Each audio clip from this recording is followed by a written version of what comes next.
বিশ্বনবী খাদিজাতুল কুবরা, ওনার প্রথম স্ত্রী খাদিজাতুল কুবরা তাহেরাকে কবরের মধ্যে রেখে দিয়ে কাঁদতে শুরু করলেন, চোখের পানি ছেড়ে অনেক দোয়া করলেন। দোয়া শেষে সব সাহাবারা ঘরে ফিরে যায়, বিশ্বনবী যায় না।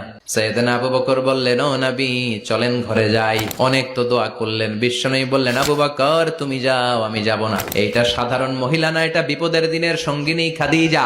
মক্কায় যখন আমার কেউ ছিল না, খাদিজা আমারে ভুলে নাই। এই একটাই মহিলা, যেই মহিলাকে আল্লাহ আরশের উপর থেকে সালাম দিয়েছে, মহিলাটার নাম খাদিজা। আল্লাহু আকবার। আমার সব সন্তান আল্লাহ খাদিজার পেট থেকে দিয়েছে। ফাতেমাতুজ জোহরা খাদিজার মেয়ে, যায়নাব খাদিজার মেয়ে, উম্মে কুলসুম খাদিজার মেয়ে, রুকাইয়া খাদিজার মেয়ে, আবুল কাসেম বিশ্বনবীর ছেলে খাদিজার ছেলে, আব্দুল্লাহ যাকে তাইয়্যিব এবং তাহের নামে আমরা চিনি, সেও খাদিজার ছেলে। সুবহানাল্লাহ। ও আবু বকর, আমার এই কলিজার টুকরা প্রিয়তমা খাদিজারে রেখে দিয়ে কেমনে বাসায় যায়? তুমি যাও।